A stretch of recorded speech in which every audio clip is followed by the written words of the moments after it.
Sveiki visi žiūrintys laidelę sode ir šiltnamyje. Šiandien sodinsim pomidorų daigus, pakalbėsim apie jų sodinimą, trąšas, trumpai apie augalų apsaugą, tai susijęs su dažniausiai daromis klaidomis, ko mes nenorime daryti sodinant, ką galima daryti, ką galima gudriai padaryti su trąšom, kad jų šaknynas įsivystytų, būtų stiprus, ir kas išeis iš eigoj, ką pastebėsim, dar apkalbėsim.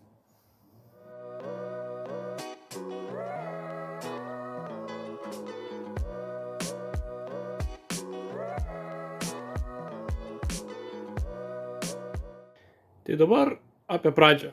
Pradžioj mes pasiruošiam dirvą.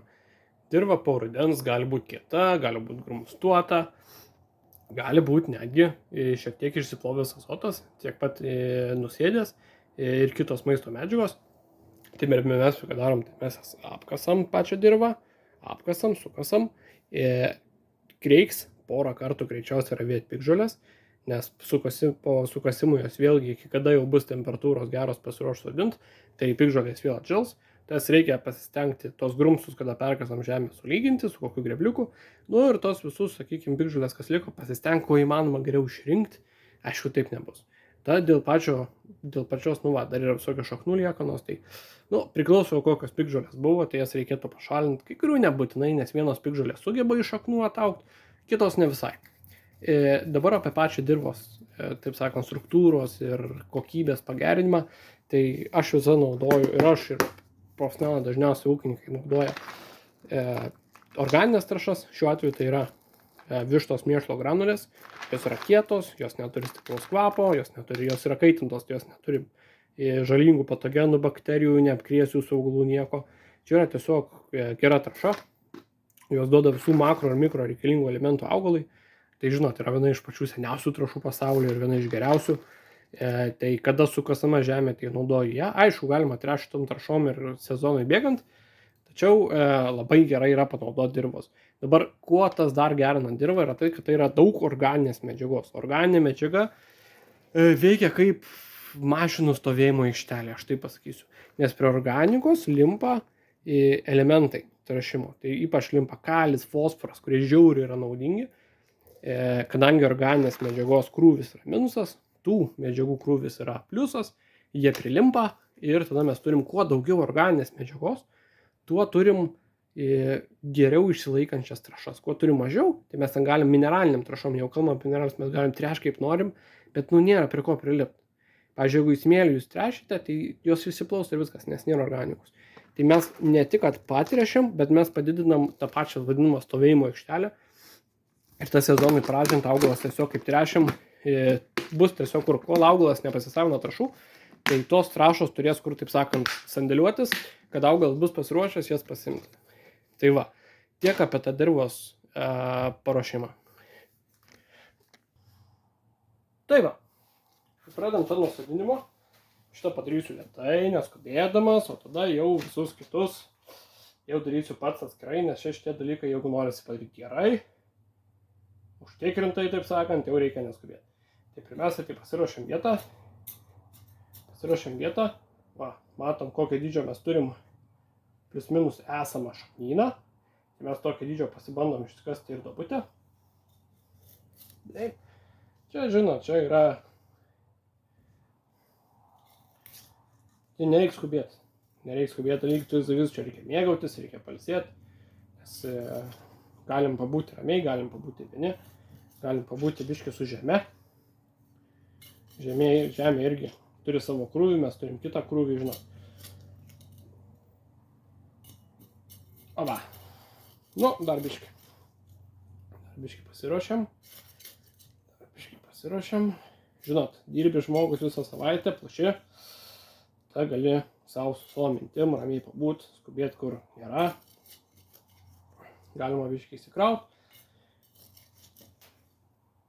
Va, pasiruošiam plius minus, labai gerai. Dabar mes atsargiai, labai atsargiai, šaknynas, gražus, baltos šaknis, pūkuotos, tokių mums reikia, labai atsargiai perdedam. Ir dar ką galėčiau patart,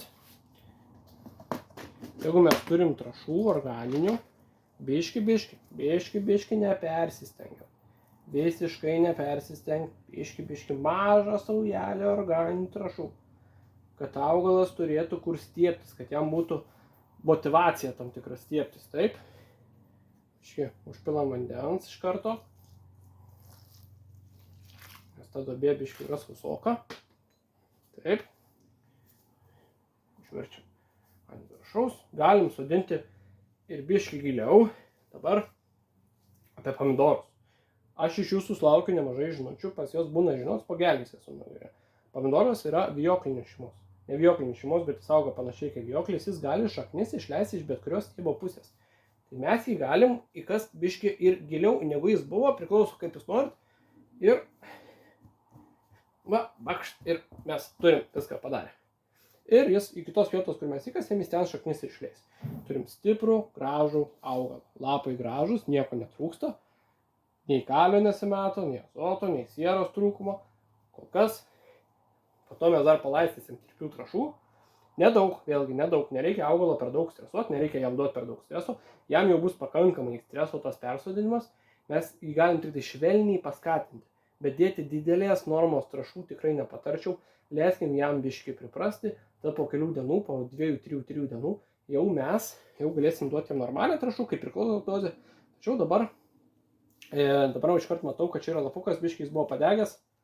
Mes jį nuėmam, nes jis maisto medžiagų sunaudos daugiau, negu jis pats sugeba pasigaminti. Dabar dėl vandens.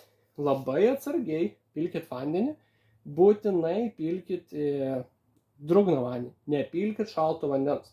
Augalas vazoniukė, jis ten bus sušilęs, įkaitęs, šaknis įkaitusi ir tai zuokit. Jūs pilat vandenį iš šulinio, kuris yra ledinis, tai yra baisus stresas ir tai yra pirmas fifoftoro šaltinis.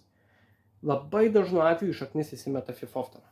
Tai va, tai po to dar patrešim, bet dabar šitą procesą aš pakartosiu dar apie 30 kartų ir čia bus gražus, kompaktiški pomidoriukai.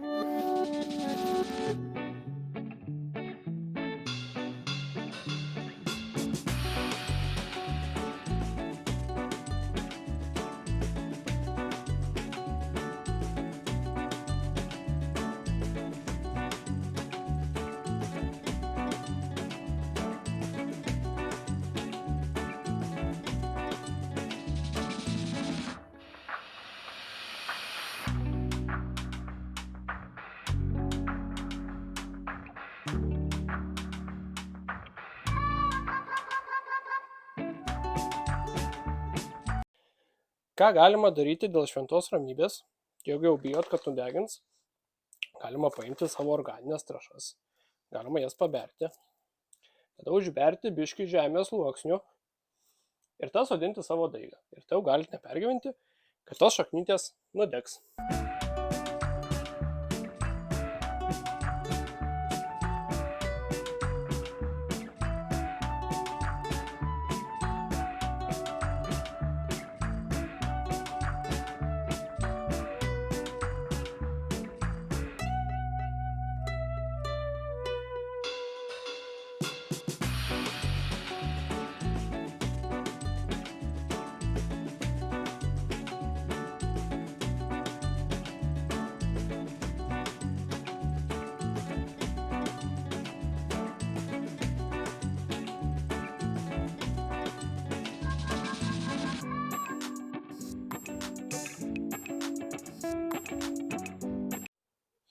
Dabar, kada pomidorai jau pasodinti, tai dabar mums liko tik tais juos patrešti labai lengvai, nes trąšų mes jau esame įdėję ir tikrai persistengti nereikia. Ką mes galim padaryti, duoti kalcio nitrato, nes kalcio nitrato agurkai sunaudoja labai daug, sunaudoja kalcio labai daug, nes jiem augant, kaip ir mums, reikia labai daug kalcio. Tai dėsim vieną mažą šaukštuką ant 5 litrų, čia gausis kokie 5 gramai 5 litruose, 1 gramas vienoje litre, kaip ir patartina. Tada įdėsim magnio. Magnis yra labai svarbus fotosintezės procesam.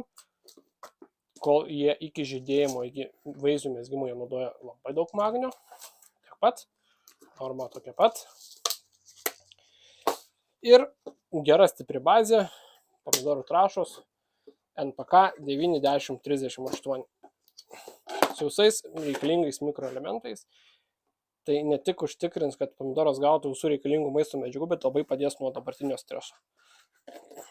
Tai va, tai turim NPK, turim papildomai magnio, turim papildomai kalcio. Turim visko, ko reikia. Paliesim ir žiūrėsim.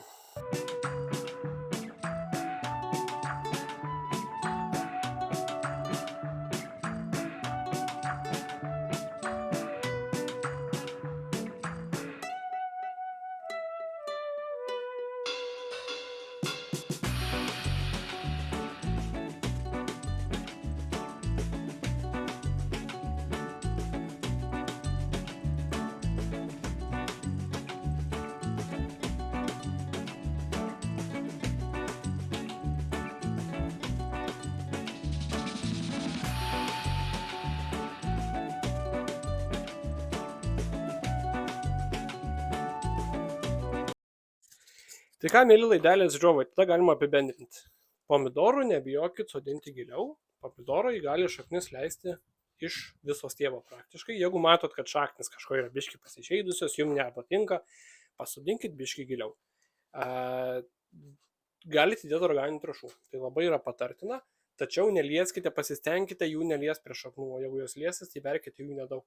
Tada augalas turės motivaciją stiepti šaknis, ieškoti maisto medžiagų ir įsitvirtins geras, stiprias šaknis. Venkite šalto vandens. Jeigu turit vazonėlius, vazonėliai mėgsta įkaisti, jie mėgsta sušilti, tai juos įdedat, užpilat šaltų vandeniu, būna labai didelis augalams stresas, dažnai įsimeta Phytophthora. Tai yra labai baisi šaknų liga. Jeigu jūs jau turit problemų su Phytophthora, tada prevenciškai, ne kaip gydomoji priemonė, galim naudoti Previcure Energy. Tai yra mėgėjams skirtas aparatas, tai yra cheminė medžiaga, tačiau prevenciškai jis padeda, jeigu jūs turit visada problemų. Kitą laidelę mes pasistengsim padaryti natūralų, sakykime, kaip ir pesticidą nuo varžinės erkės. Tai bus, padarysim natūraliai, padarysim iš česnako, kitą kartą parodys, kaip padaryti iš svogūno, kad erkės, tai bus labai stiprus kvapas, jis jas atbaidys tas kvapas, tai nėra liaudinis išmisas, tai yra bandymų stotyse ištirtas dalykas ir galėsim kitą laidelį pasiryti. Tai ačiū, kad žiūrėjot, kaip visą visus klausimus, kurių tikrai bus, rašykite paštu feta-geras-trašas.lt.